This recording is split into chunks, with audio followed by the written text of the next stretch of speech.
ఏపీలో స్థానిక సంస్థల ఎన్నికలకు దాదాపు రంగం సిద్ధమవుతోంది. ముందుగా మున్సిపాలిటీలు, కార్పొరేషన్లకు ఎన్నికలు నిర్వహించే దిశగా ప్రభుత్వం కసరత్తు చేస్తుంది.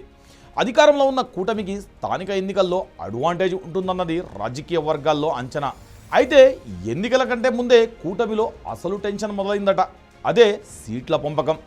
టీడీపీ, జనసేన, బీజేపీ మూడు పార్టీలు కలిసి స్థానిక సంస్థల ఎన్నికల బరిలోకి దిగితే ఎవరికి ఎన్ని సీట్లు? TDP working president Nara Lokesh చెప్పిన 15% ఫార్ములా జనసేనలో కొత్త చర్చకు దారితీసిందట. సార్వత్రిక ఎన్నికల్లో పవన్ సర్దుకుపోయారు, కానీ స్థానిక ఎన్నికల్లో కేడర్ మాత్రం సర్దుకుపోయే పరిస్థితిలో లేదట. ఇదే ఇప్పుడు కూటమిలో కొత్త పంచాయతీగా మారుతోందట. ఇంతకీ లోకల్ వార్ జనసేనలో వార్ తెస్తుందా? ఈ స్టోరీలో చూసేద్దాం.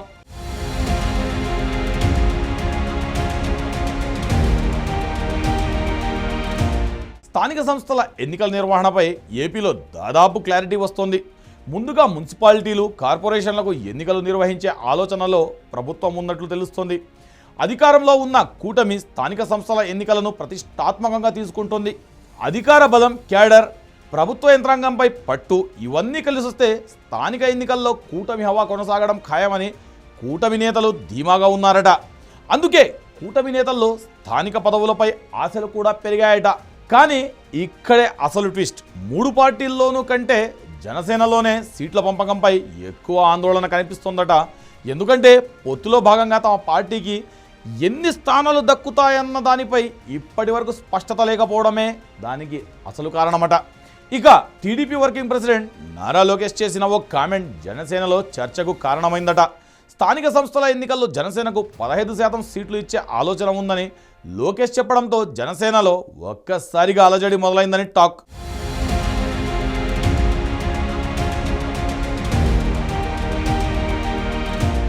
ఇంతకుముందే జనసేన కీలక నేత మంత్రి నాదెండ్ల మనోహర్ చేసిన వ్యాఖ్యలు కూడా ఇదే చర్చకు ఆజ్యం పోసాయట.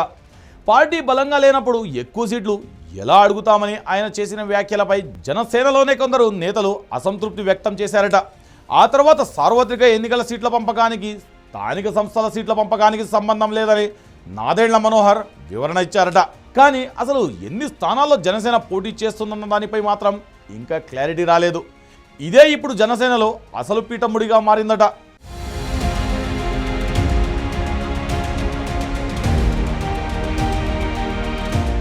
ఇక్కడ మరో ఆసక్తికరమైన అంశం, సార్వత్రిక ఎన్నికల్లో వైసీపీని ఓడించడమే లక్ష్యంగా పవన్ కళ్యాణ్ తక్కువ సీట్లకే అంగీకరించారు. కూటమి అధికారంలోకి వచ్చింది, కానీ ఇప్పుడు స్థానిక ఎన్నికలు ఇక్కడ ప్రతి గ్రామం, ప్రతి వార్డు, ప్రతి మున్సిపాలిటీ, ప్రతి నియోజకవర్గంలో పార్టీ భవిష్యత్ బలాబలాలు నిర్ణయమవుతాయి.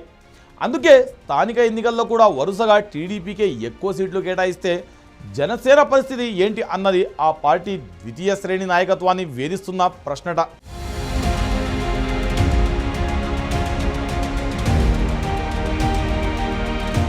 జనసేనలో అంతర్గతంగా వినిపిస్తున్న వాదన ఇదేనట. సార్వత్రిక ఎన్నికల్లో వైసీపీని గద్దెదించేందుకు పవన్ చెప్పిన మాటకు కట్టుబడి తక్కువ సీట్లకు ఒప్పుకుందాం, కానీ ప్రతి ఎన్నికలోనూ ఇదే ఫార్ములా కొనసాగితే టీడీపీ మరింత బలపడుతుంది. జనసేన మాత్రం టీడీపీ గెలుపు కోసం పనిచేసే పార్టీగా మిగిలిపోతుందన్న ఆందోళన వ్యక్తమవుతుందట. పార్టీ విస్తరణకు, కేడర్ బలోపేతానికి స్థానిక ఎన్నికలే అసలు పరీక్ష అని జనసేన నేతలు భావిస్తున్నారట. అందుకే ఈసారి క్షేత్రస్థాయి కార్యకర్తల అభిప్రాయాలు తీసుకోవాలని జనసేనలో డిమాండ్ వినిపిస్తుందట. ఏ జిల్లాలో పార్టీకి బలం ఉంది, ఏ నియోజకవర్గంలో బలమైన కేడర్ ఉంది, ఎక్కడ గెలిచే అవకాశాలున్నాయి, ఎక్కడ అభ్యర్థులు సిద్ధంగా ఉన్నారు, ఇవన్నీ లెక్కలోకి తీసుకుని సీట్ల పంపకం జరగాలని జనసేన నేతలు కోరుతున్నారట. అంతేకాదు, సీట్లు ఖరారు చేసిన తర్వాత అభ్యర్థుల ఎంపికను కూడా ముందుగానే పూర్తి చేయాలని భావిస్తున్నారట.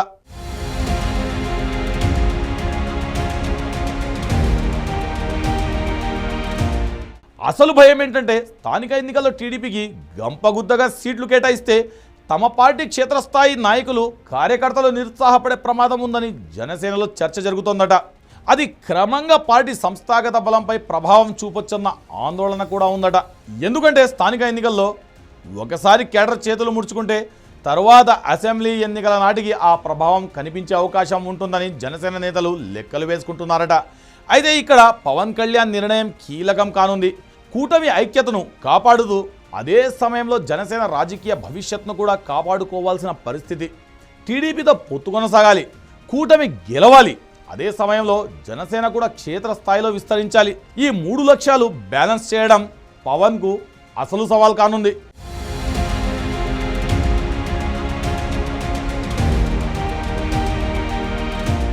మొత్తంగా చూస్తే స్థానిక సంస్థల ఎన్నికలు ఇంకా అధికారికంగా మొదలు కాలేదు. కానీ కూటమిలో మాత్రం సీట్ల పంపకంపై అసలు రాజకీయం ఇప్పుడే మొదలైనట్టుంది. టీడీపీకి అధికార బలం మీద నమ్మకం, జనసేనకు తమ క్యాడర్ను నిలబెట్టుకోవాలన్న ఆరాటం, బీజేపీకి కూటమిలో తన వాటా కోసం లెక్కలు, ఇవన్నీ కలిస్తే లోకల్ వార్కు ముందే కూటమిలో సీట్ల వారు మొదలైనట్టే. 15% ఫార్ములాకే జనసేన ఫిక్స్ అవుతుందా, లేక పవన్ తన పార్టీ బలం మేరకు మరిన్ని సీట్లు డిమాండ్ చేస్తారా? క్యాడర్ అభిప్రాయాలకు ప్రాధాన్యత ఇస్తారా, లేక కూటమి ప్రయోజనాల కోసం మరోసారి సర్దుకుపోతారా? స్థానిక ఎన్నికల ఫలితాల కంటే ముందు సీట్ల పంపకమే కూటమికి అసలు టెస్ట్గా మారేలా కనిపిస్తుంది.